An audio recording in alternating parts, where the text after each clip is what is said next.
O Senhor esteja convosco. Ele está no meio de nós. Proclamação do Evangelho de Jesus Cristo, segundo Marcos. Glória a vós, Senhor.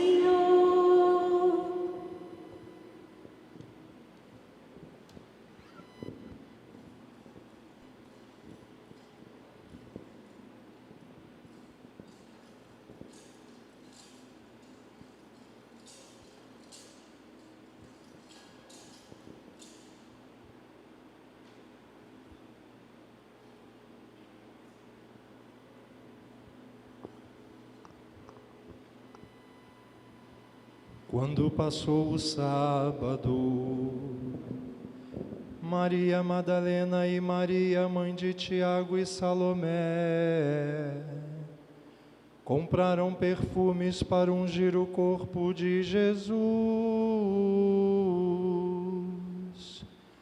E bem cedo, no primeiro dia da semana, ao nascer do sol, elas foram ao túmulo e diziam entre si: quem rolará para nós a pedra da entrada do túmulo? Era uma pedra muito grande. Mas quando olharam, viram que a pedra já tinha sido retirada. Entraram então no túmulo e viram um homem sentado ao lado direito, vestido de branco. Mas o jovem lhe disse: não vos assusteis. Vós procurais Jesus de Nazaré, que foi crucificado. Ele ressurgiu, não está aqui. Vede o lugar onde o puseram. Ide dizei a seus discípulos e a Pedro que ele irá à vossa frente na Galileia. Lá vós o vereis, como ele mesmo tinha dito.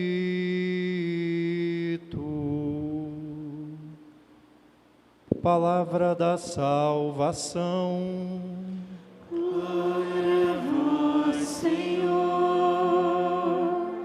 Aleluia, aleluia, aleluia. Aleluia, aleluia. Aleluia, aleluia, aleluia. Aleluia, aleluia.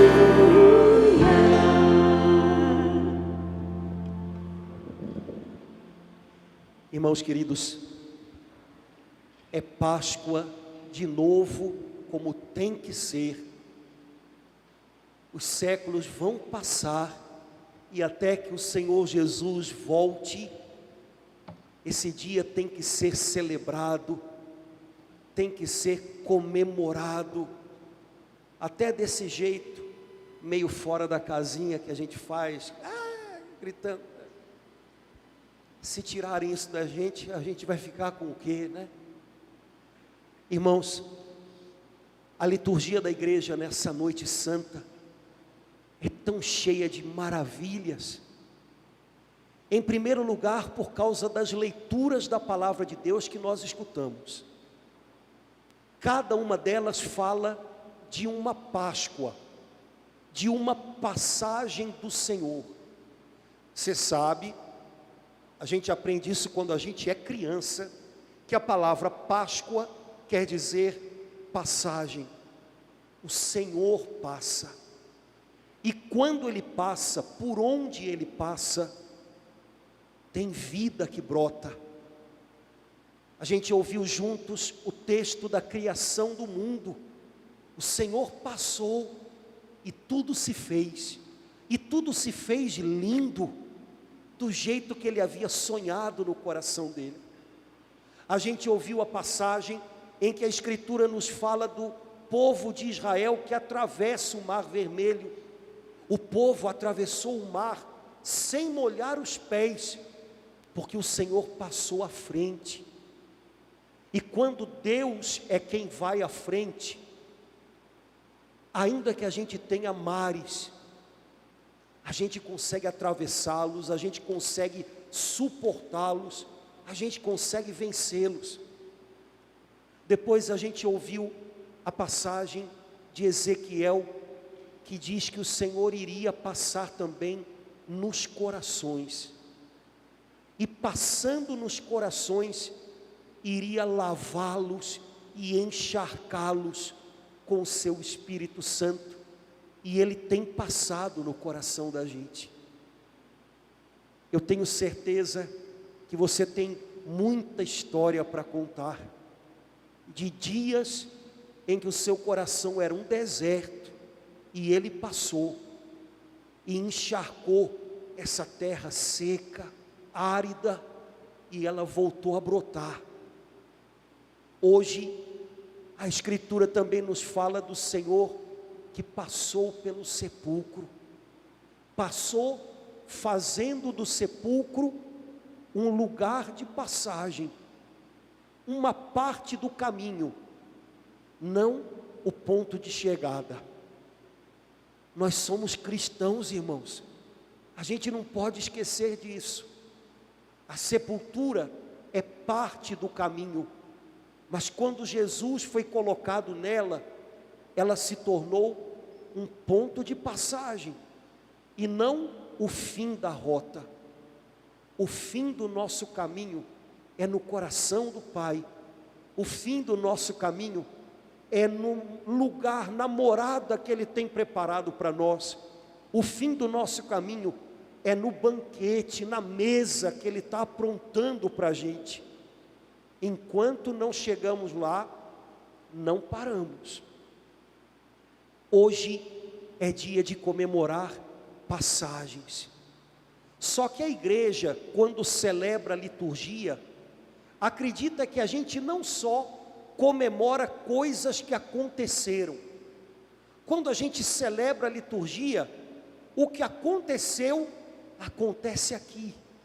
O que aconteceu, chega aqui. É como se fosse, sei lá, um mar transbordando e começando a tocar a gente, depois submergindo a gente. Quando a gente celebra a liturgia da passagem do Senhor, Ele passa aqui, Ele está passando em você hoje, Ele está passando, siga com Ele.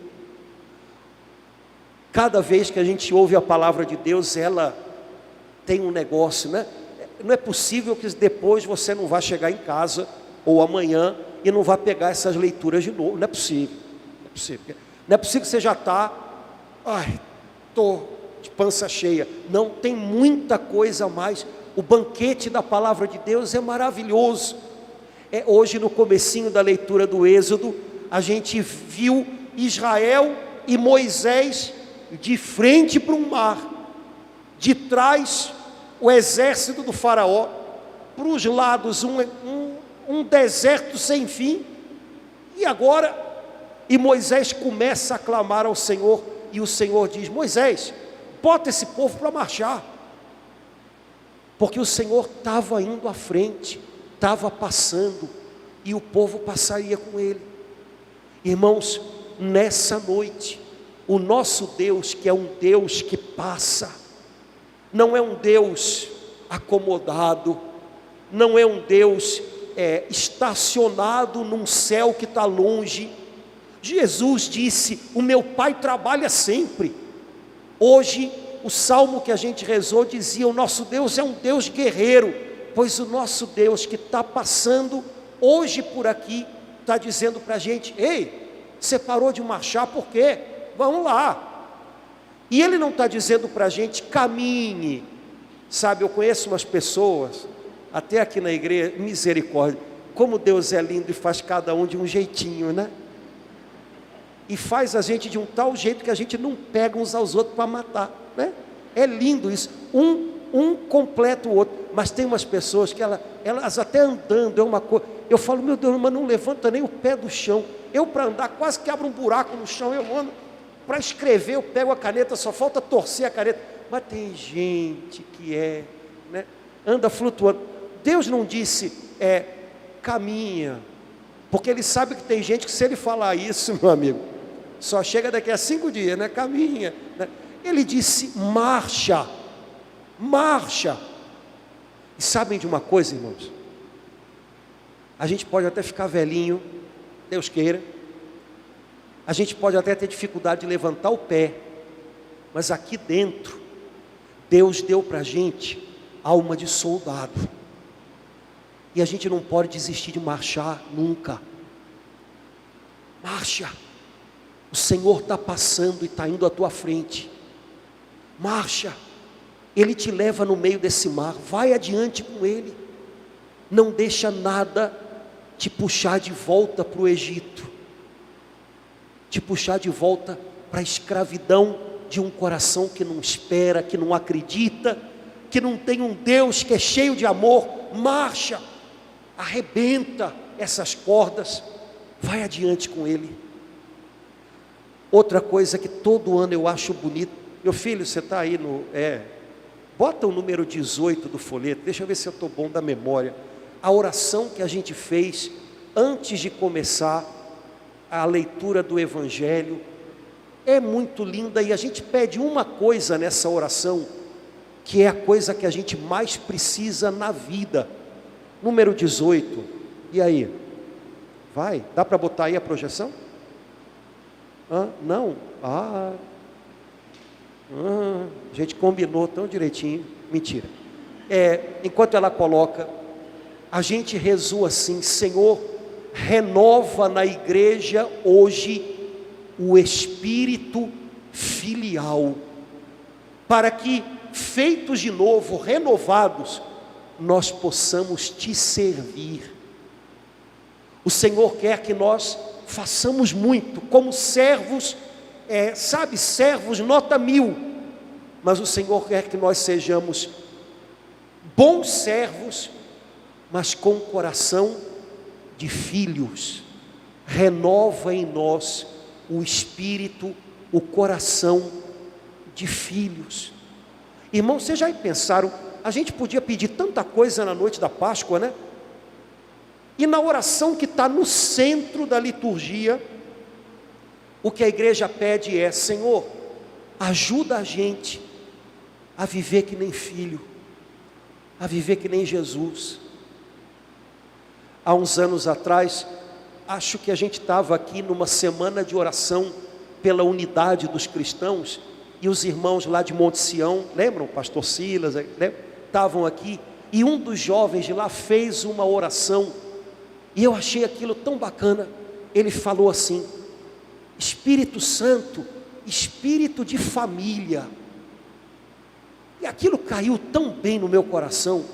Eu falei, cara, o Espírito Santo é esse, espírito de família. Onde o Espírito Santo chega, primeiro, a gente nunca mais se sente órfão, porque ele faz a gente se sentir e viver como filho. Jesus me deu o Pai dele agora é nosso Pai. E depois, porque eu sou filho, e não sou filho único, eu faço parte de uma família, de um reino, eu tenho irmãos para cuidarem de mim. Quantas pessoas Deus coloca no caminho da gente para cuidar da gente, e irmãos a quem eu também vou cuidar. Nessa noite, a igreja pede: Senhor, enche-nos com o Teu Espírito Santo, para que a gente aprenda de uma vez por todas a ser e viver como Teus filhos. Jesus foi ressuscitado, Jesus foi tirado da sepultura por um Pai que trouxe de volta à vida o seu Filho. É isso que a Bíblia diz.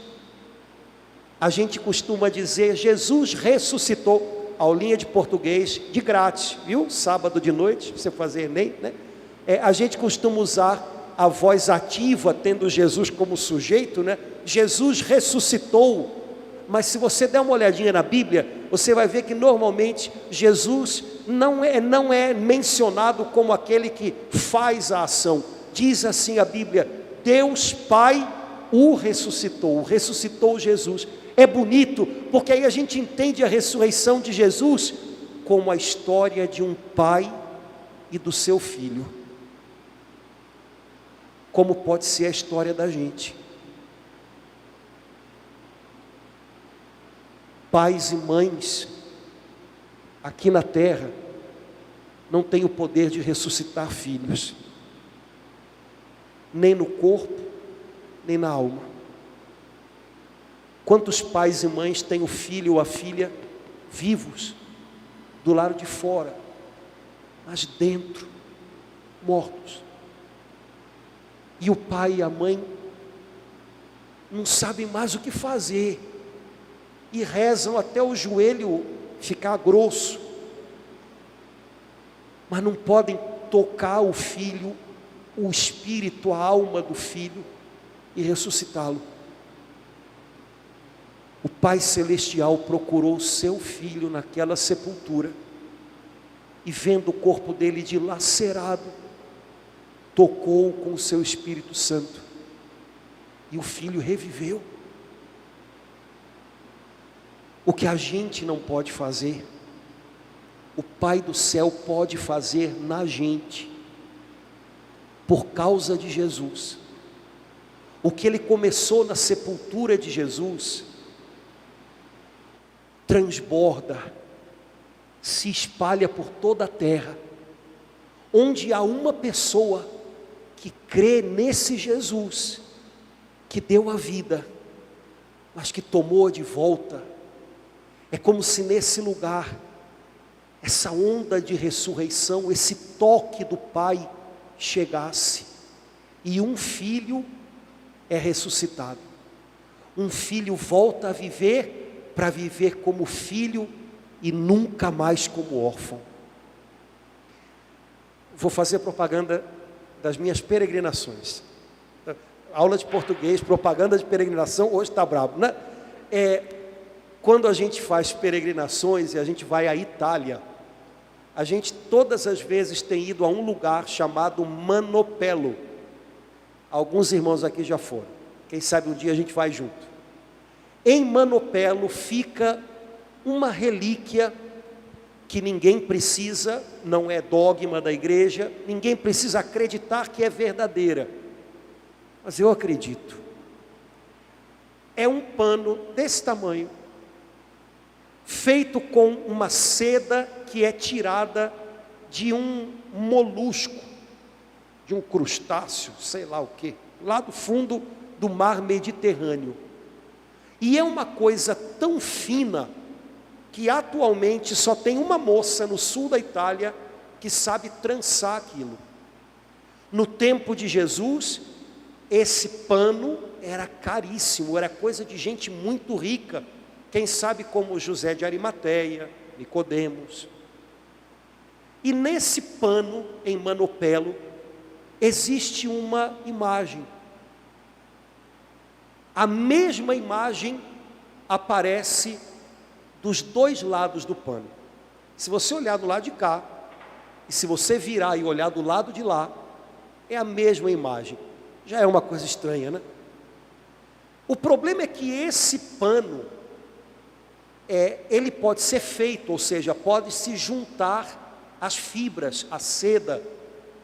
Mas a mulher que faz essa juntura, ela disse uma coisa, quando uma vez ela foi chamada para ir a Manopello, tentar explicar a figura que estava lá.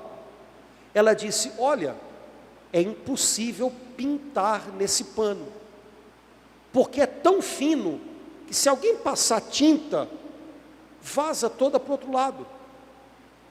Não dá para pintar isso. Como é que tem uma figura pintada ali? O máximo que dá é com algumas coisas do sol e misturado com não sei o que, a gente muda um pouquinho a coloração, mas pintar não dá. E ela olhou e olhou, É essa seda chamada bisso, é isso mesmo. Mas como é que pintaram isso?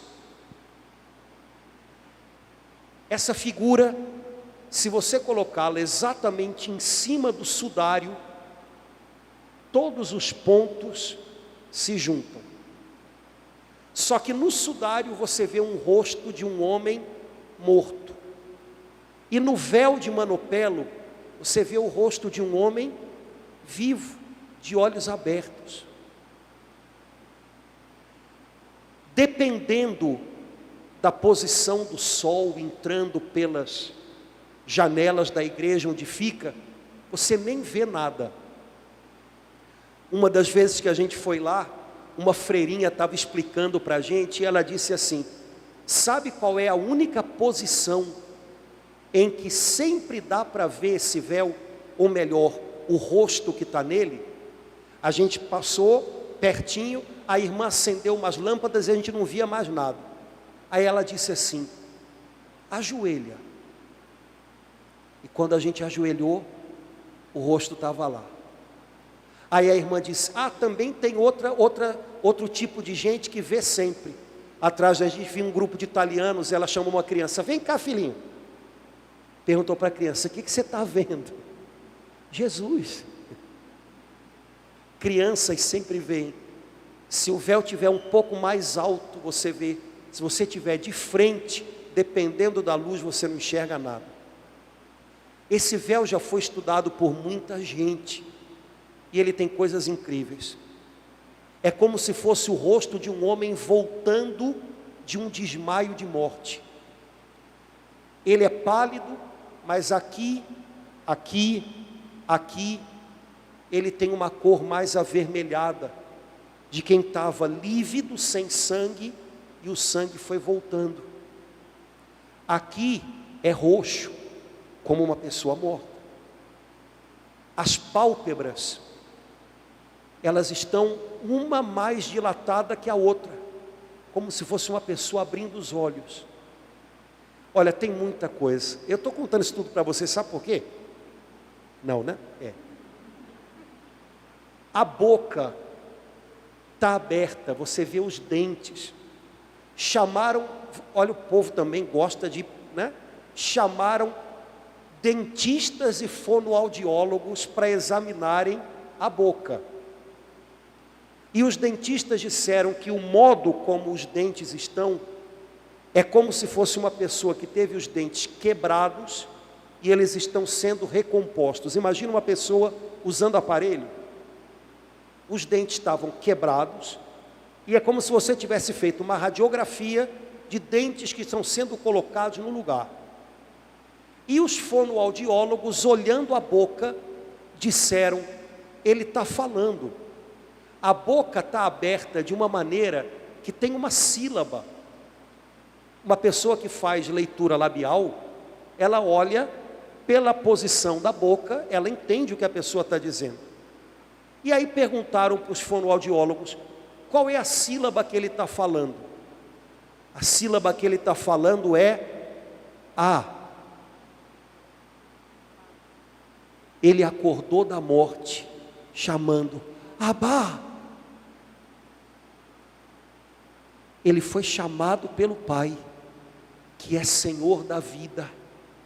O Pai passou pela sepultura, encheu a sepultura com o seu espírito de vida, e o Filho de Deus, que estava jazendo na morte, abriu os olhos e: Abá.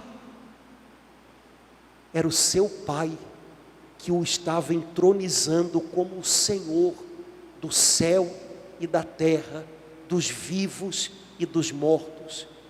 Ressurreição é uma coisa de pai e filho. O que os pais e mães aqui não podem, o Pai do céu pode. É coisa de pai e filho. Irmãos, hoje, nessa noite, essa é a nossa oração. Renova, Senhor, o Espírito Santo que vive em nós, espírito de família, espírito filial, porque a gente não tem sabido servir, A gente tem um coração egoísta, porque no fundo a gente não sabe ser filho. A gente se sente sozinho, a gente tem medo diante do mar, porque a gente não sabe o Pai que a gente tem. O mesmo Espírito Santo que ressuscitou Jesus do meio dos mortos, hoje vive na gente. Espírito que gera, que dá à luz filhos para Deus, que vê pessoas mortas como nós éramos e as ressuscita para que vivam como filhos e herdeiros de Deus. Jesus voltou à vida, e mais do que voltou, Jesus tomou posse de uma vida gloriosa, ressuscitada, poderosa, invencível, clamando Abá. Que hoje a gente possa voltar para nossa casa, clamando por esse Pai que ressuscita dos mortos, aqueles que Ele ama. Que a gente possa hoje aprender a chamar Deus de Pai, de uma vez por todas, para que o nosso coração descanse nele, como o coração de filhos. Nós fomos feitos filhos de Deus no dia do nosso batismo, pela fé que nós recebemos da nossa mãe igreja. Hoje, noite da vigília pascal, nós renovamos a nossa profissão de fé. É a nossa chance de receber um espírito dobrado, uma porção dobrada de filiação, que possa falar alto aqui dentro do coração da gente. Nós vamos abençoar a água que vai ser usada amanhã no batismo de 11 crianças da nossa comunidade, e que hoje vai ser aspergida sobre nós, recordando a graça do nosso batismo. Convido você a ficar de pé, para que a gente possa acompanhar com devoção a oração de bênção da água batismal.